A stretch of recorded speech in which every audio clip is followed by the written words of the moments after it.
అందరికీ నమస్కారం. నా పేరు అర్చన. ఈరోజు కథ 'నా గుండె చప్పుడు నువ్వే' పార్ట్ 109. అంజలి హర్ష మాటలతో చెమ్మ చేరిన కళ్ళతో తినకపోతే చంపేస్తాడు అని ఏదో లైట్గా తిన్నట్లు చేసి ఇక వెళ్దామా అంటుంది.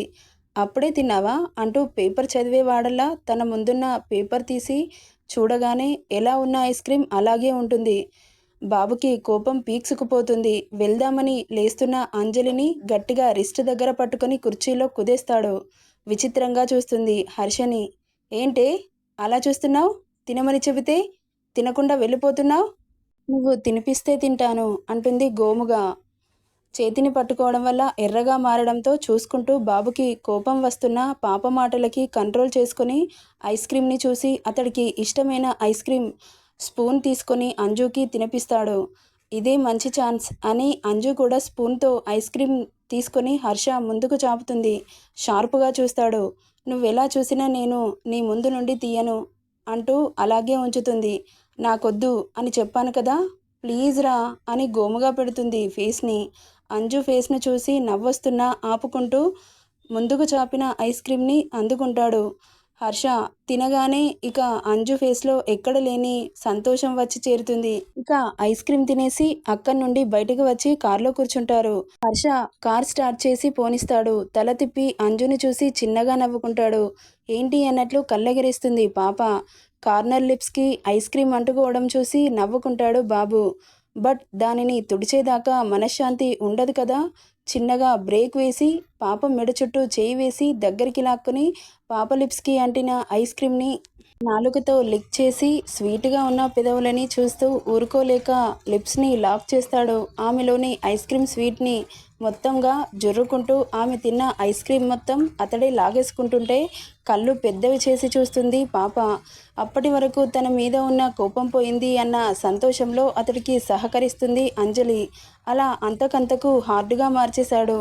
10 నిమిషాలు సాగిన ముద్దులో అంజుకి ఊపిరి భారం అవ్వగా అతడు చిరుపంటి ఘాటును పెట్టడం వల్ల కింది పెదవి చిట్లి బ్లడ్ వస్తుంటే నోటికి ఉప్పగా తగులుతుంటే ఆమె శ్వాసని ఎగబోస్తుందని లాస్ట్గా గట్టిగా పెట్టి వదులుతాడు. వదలడమే ఆలస్యం. ఏయ్ చంపేస్తావా? గయ్యుమంది. నిన్ను చావనిస్తానా బేబీ? నెవర్ అంటాడు. మరి ఇప్పుడు నువ్వు చేసేదేంటి? అలాగే ఉంటే నాకు ప్రాణం పోయేది తెలుసా? చెప్పాను కదా నీ ప్రాణం పోనివ్వను అని. అనగానే ఇదిగో చూడు ఎలా బ్లడ్ వస్తుందో అని కింది పెదవిని చూపిస్తుంది.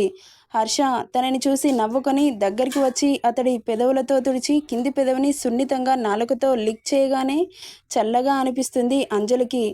గాయం చేయడం ఆయింట్మెంట్ పూయడం నీకు ఈ మధ్య బాగా అలవాటైపోయింది అనగానే అయితే ఓకే గాయం చేస్తాను కానీ ఆయింట్మెంట్ పూయనులే అంటాడు. చిర్రున చూస్తుంది అంజలి. హర్ష సైడ్ స్మైల్తో కార్ని స్పీడ్గా పోనిస్తారు. 10 మినిట్స్కి కార్ ఆగుతుంది. పాప హర్ష మీద కోపంతో ఎక్కడున్నామో కూడా చూసుకోదు. కార్ ఆగగానే తల తిప్పి చుట్టూ చూస్తుంది. ఎదురుగా కనబడుతున్న ప్లేస్ని చూసి పాప కళ్ళు మెరుస్తున్నాయి.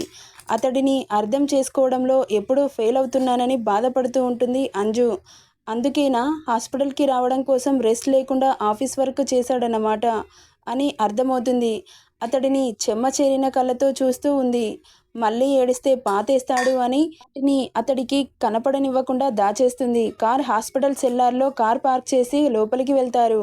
పాప బాబునే చూస్తూ ఉంది. ఓయ్ ఏంటి అలా చూస్తున్నావు? నాకు దిష్టి తగులుతుంది అంటాడు. ఆ మాటకు చిన్నగా నవ్వుకుంటుంది.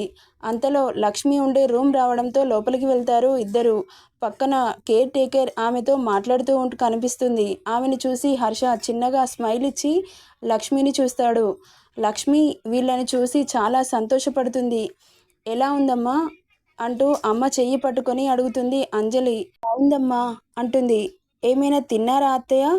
తిన్నాను బాబు, రేపు ఇంటికి వెళ్దాం అనగానే సంతోషంగా సరే బాబు అంటుంది. మీకేమైనా ఇబ్బందిగా అనిపించిందా? అలాంటిదేం లేదు బాబు. అమ్మా పెయిన్స్ తగ్గాయా? కొంచెం పర్వాలేదంజమ్మా అంటుంది. అంతలో డాక్టర్ రౌండ్స్కి రావడంతో వీళ్ళు బయటకు వస్తారు. డాక్టర్ చెక్ చేస్తూ ఇప్పుడు ఎలా ఉందమ్మా? పర్వాలేదు డాక్టర్, రేపు మిమ్మల్ని డిశ్చార్జ్ చేస్తాం, జాగ్రత్తగా ఉండండి. ఏమేం తినాలో చెప్తాను అవే తినాలి. వారానికి ఒకసారి చెకప్కి వచ్చి వెళ్ళండి. సరే డాక్టర్. ఆమెను చెక్ చేసి బయటకు వచ్చిన డాక్టర్తో హర్ష మాట్లాడుతూ ఉంటాడు. అంజు లక్ష్మి దగ్గరికి వెళ్తుంది. ఇక ఆ రోజు ఇద్దరు దగ్గరుండి తనని చూసుకుంటారు. ఇక నైట్ కావడంతో లక్ష్మికి లైట్ ఫుడ్ తినిపించి వీళ్ళు కూడా డిన్నర్ చేసి అంజు లక్ష్మి దగ్గర పడుకుంటుంది. హర్ష వెయిటింగ్ హాల్లో కూర్చొని మేనేజర్ పెట్టిన మెయిల్స్ని చెక్ చేస్తూ ఉంటాడు. అలా ఆ రోజు కాస్త తెల్లారిపోవడంతో హర్ష రిసెప్షన్లో బిల్ సెటిల్ చేసి డిశ్చార్జ్ కార్డు తీసుకొని డాక్టర్ మరొకసారి చెక్ చేసి జాగ్రత్తలు చెప్పి పంపిస్తారు. హర్ష లక్ష్మిని మెల్లగా కారులో కూర్చోబెట్టి ఇంటికి బయలుదేరుతారు. వీళ్ళు వస్తున్నారని తెలిసి సింధూజ దిష్టి తీయడం కోసం అన్నీ రెడీ చేస్తూ ఉంటుంది. ఇంతలో కారు రావడంతో కిరణ్ పరిగెత్తుకుంటూ బయటకు వచ్చి లక్ష్మిని మెల్లగా నడిపించుకుంటూ ఇంట్లోకి తీసుకొస్తుండగా ఆగండి ఆగండి అంటుంది సింధూజ. గుమ్మం దగ్గర నిలబడిన లక్ష్మికి దిష్టి తీసి ఇంట్లోకి రమ్మని చెబుతుంది. అంజు లక్ష్మిని తీసుకుని తన రూమ్కి వెళ్ళి లక్ష్మికి స్నానం చేయించి ఆమెకు మేడ్ ప్రిపేర్ చేసి తీసుకొచ్చిన సూప్ని తాగించి టాబ్లెట్స్ వేసి పడుకోబెడుతుంది. ఇక్కడ హర్ష ఫ్రెష్ అయ్యి ఆఫీస్కి వెళ్ళిపోతాడు.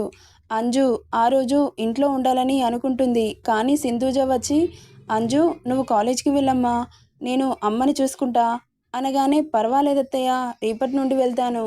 ఏ నా మీద నమ్మకం లేదా? అయ్యో అంత మాట అన్నారేంటత్తయ్య? మరి ఇంకేంటి, ఓ కాలేజ్ వదులుకొని మరి ఇంట్లో ఉండాలా?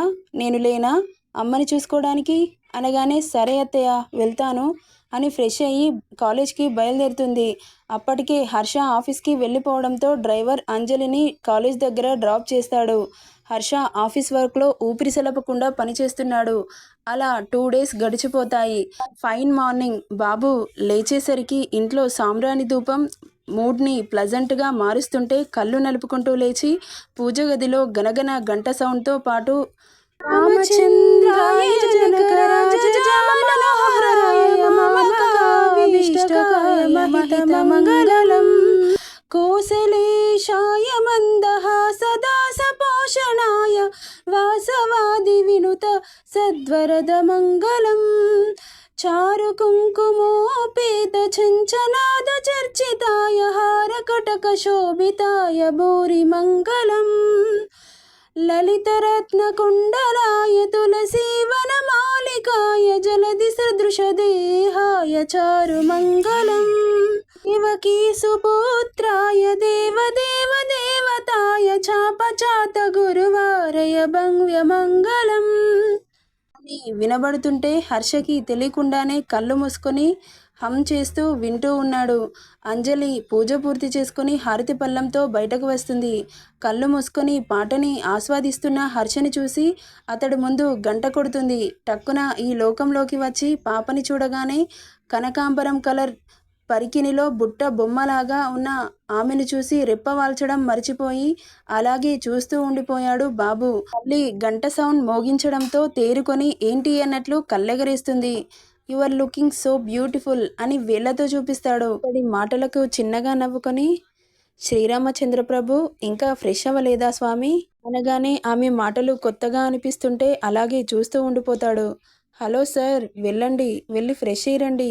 ఈరోజు శ్రావణ శుక్రవారం, గుడికి వెళ్దాం. మరి కాలేజ్కి వద్దా? ఎందుకు వద్దు, మీరు త్వరగా వస్తే గుడికి వెళ్ళి అలాగే కాలేజ్కి కూడా వెళ్ళొచ్చు, పదండి అంటూ అతడిని అక్కడి నుండి పంపిస్తుంది. రాక్షసి అని తిట్టుకుంటూ వెళ్ళిపోతాడు హర్ష. అంజు అందరికీ హారతిచ్చి అలా చూస్తుంటే ఇల్లు కలకలలాడుతున్నట్లు అనిపిస్తుంది సింధుజకి. అందరికీ హారతిచ్చి దేవుడికి వండిన నైవేద్యం పెడుతుంది.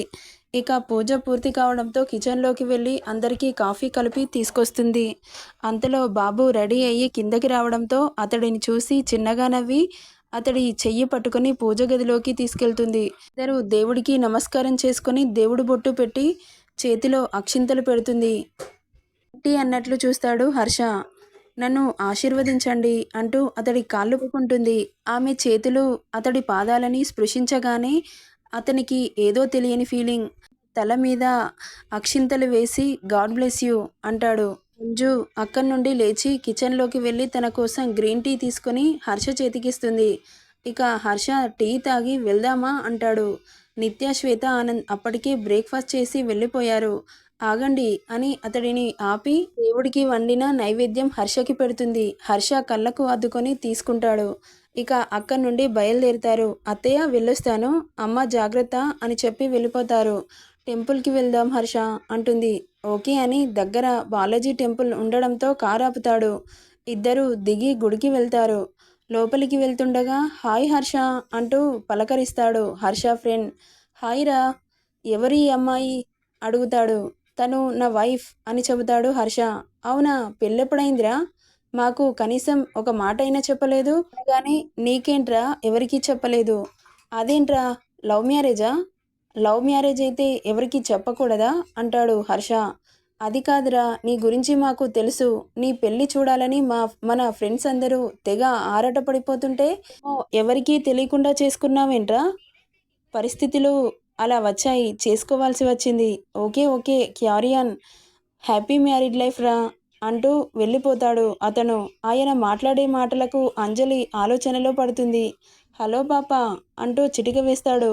హా అంటుంది తేరుకొని.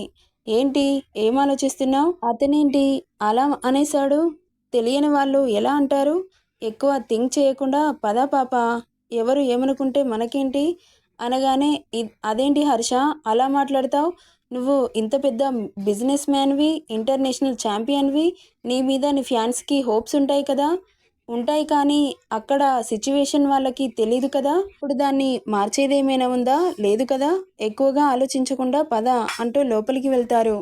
నెక్స్ట్ ఏం జరుగుతుందో నెక్స్ట్ పార్ట్లో చూద్దాం. ఈ స్టోరీ ఎలా ఉందో కామెంట్ చేయండి. నచ్చితే లైక్ చేయండి, షేర్ చేయండి, సబ్స్క్రైబ్ చేసుకోండి ఫ్రెండ్స్. హర్షవర్ధన్ రెడ్డి, అంజలి రెడ్డి పెళ్ళి కావాలి అనుకునే వాళ్ళు కామెంట్ చేయండి ఫ్రెండ్స్.